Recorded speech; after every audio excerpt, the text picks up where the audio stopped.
बयनिसिमबो media नायगिरि नोंथांमोननिसिम आं बर' माहारि फरायसा आफादनि जानानै दिनै बे मिडियानि गेजेरजों बेखौनो फोसावनो सानदों दे जोंहा कामरुप जिल्ला कमिटि बर' माहारि फरायसा आफादखौ दिनै बड'लेण्ड गेस्ट हाउस खानापारा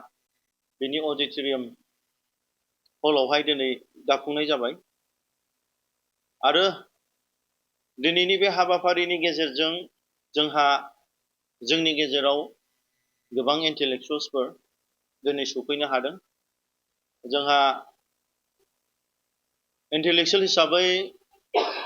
बारग' NDFB-नि national democratic front of Bodoland बिनिनो फाउन्डार जेनेरेल सेक्रेटारि मानगोनां अरखां दाबखा जायखौ जोङो अमरेन्द्र ब्रह्म सार बिथांखौ जों मोननो हादों बेजों लोगोसे जोंहा इउनाइटेड बड' पिपल्स फेडारेशननि आफादगिरि मानगोनां गाम्बारु मोसाहारि सार बेजों लोगोसे जोंहा दिनै अल टिवा स्टुडेन्टस इउनियननि मानगोनां आफादगिरि सेनिराम मालां आदा बिथांखौबो मोननो हादों बेजों लोगोसे जोंहा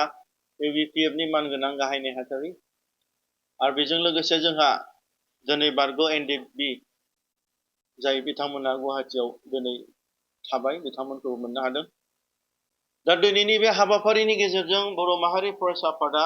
जा दिनै जोंनि बड'लेण्ड ओनसोलनि एबा BTC ओनसोलनि जि बर' माहारि फरायसा आफाद बेखौ बारनानै जोंहा सारा आसामावनो दिनै बनसुखौ दानायनि जि प्लान आरो स्ट्रेटेजि बेवहाय जोंहा दिनै कामरुप जिल्ला हिसाबै गिबियावनो जों मोननो हाबाय आरो लासै लासैनो जोंहा दिनै गुबुन जिल्लाखौबो दागोन आरो दिनैनि बे कामरुप जिल्लानि बर' माहारि फरायसा आफादनि जे आफादगिरि हिसाबै जोंहा बिनानाव गितारानि बर' बेखौ जोङो आफादगिरि हिसाबै जोङो दिनै मोननो हाबाय आरो बेजों लोगोसे गाहाय नेहाथारि हिसाबै जोंहा रंगिना बसुमतारी बिनानाव बिथांखौबो जोङो दिनै मोननो हाबाय आरो स्पिकार हिसाबै जोंहा सुनिल वारि बिथांखौ जों मोननो हादों आरो जोंहा दिनै गासै टटेल जोङो दिनै 25 जन 25 जन दिनै बनसुनि बिबानगिरि हिसाबै कामरुप जिल्ला बर' माहारि फरायसा आफादखौ समायखिरा लाहोनानै दिनै बिथांमोननो बनाफाइड बनसुनि दैदेनगिरि बिबानगिरि हिसाबै बिथांमोनखौ दिनै जोङो सेन्ट्रेलनिफ्राय फैनानै बिथांमोनखौ दायथ' होनाय जाबाय दा जोंहा दिनै बर' माहारि फरायसा आफादा जोंनि कामरुप जिल्ला बेसिकेलि जोंहा गुवाहाटियावहाय जेसेबांखि बर'फोरनि समायसा जायाबानो बेसेबांखि सात्रफोरनि बर' फरायसाफोरनि गुबुन गुबुन जिल्लानिफ्राय थाफैनानै प्रब्लेम जायोब्ला दिनै बिथांमोना दिनै बनसुनि जानानै बिथांमोना खामानि मावलांगोन आरो बिथांमोना दिनै मैखोम भाबै बर'फोरनि जि आद्रा थानाय सिमां जे बर'फोरनि देरसिन सिमां आलादा बड'लेण्ड सोरजिनायाव बिथांमोना दिनै सासे मावथि हिसाबै गोख्रों भाबै दिनैनिफ्राय बिथांमोना मावलांगोन आरो बिथांमोना जे मुंख्लंफोरनि आद्रा थानाय सिमांखौ दिनै मोगथां महर होनो थाखाय बिथांमोना दिनै मावनो होनानै दिनै ग्रोम ग्रोमै कामरुप जिल्लानि जानानै बिथांमोना दिनै समायखिरा लाबाय दा आसा खालामदों फैबाय थानाय समाव बिथांमोनहा बर' हारिनि थाखाय गोबां खामानि मावलांगोन आरो बिथाङा बर' हारिनि जानानै बिथांमोना बर' हारिनि जानानै बर'फोरनि थामोनथा रैखाथिनि थाखाय बर'फोरनि राजनितिक अधिकारनि थाखाय मुंख्लंफोरनि आद्रा थानाय सिमां आरो बर'फोरनि देरसिन सिमां आलादा सेपारेट बड'लेण्ड स्टेटनि थाखाय बिथांमोना बनसुनि जानानै मैखोमै खामानि मावलांगोन बेखौ आं बिथांमोननिसिम आसा थाबाय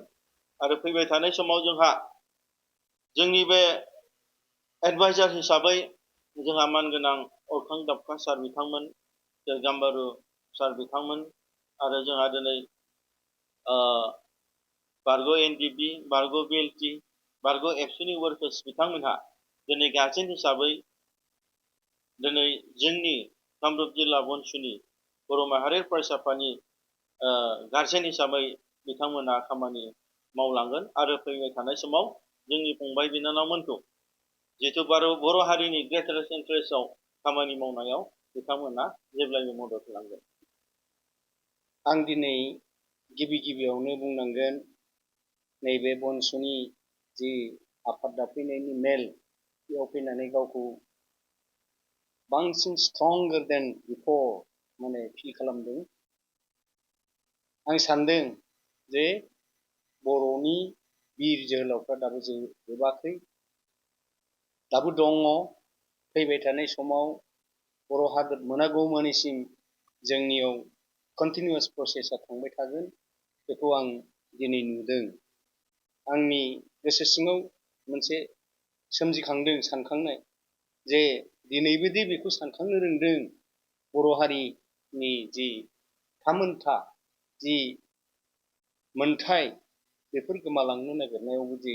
दाबो जे सांग्रां जानानै उन्दै फरायसाफ्रा जोंनि फिसा फिसौफोरबायदि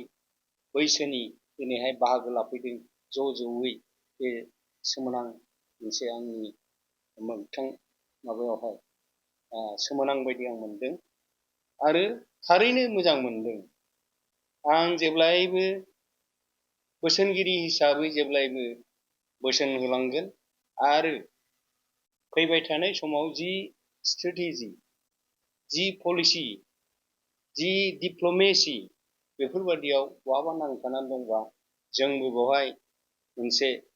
आयदाखौ, आदबखौ, खायदाखौ होगोन। आं बे दिनै बेवहाय रोखायै बुंदों आरो साफ्रोमबो दानि गोदान बिबान लानाय आंनि फिसाजों समान गासैनिसिमबो आं बोर होदों आरो जोंहा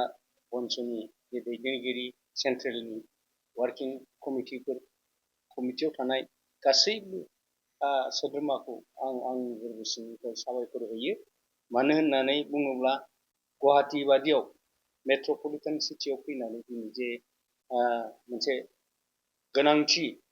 स्टुडेन्टनि अर्गेनाइजेसन जे नांगौ बेखौ बोखांफैनाय हिसाबै आं जोबोर मोजां मोनदों आरो बियो इयुनाव खामानियाव फैगोन होननानै आं आसा खालामो। जोबथारनायाव आं बेखौ बोर हिसाबै होनो लुबैदों जे बनसुनि सेन्ट्रेल आफादनि आफादगिरि मन्जिल कुमार बसुमतारी,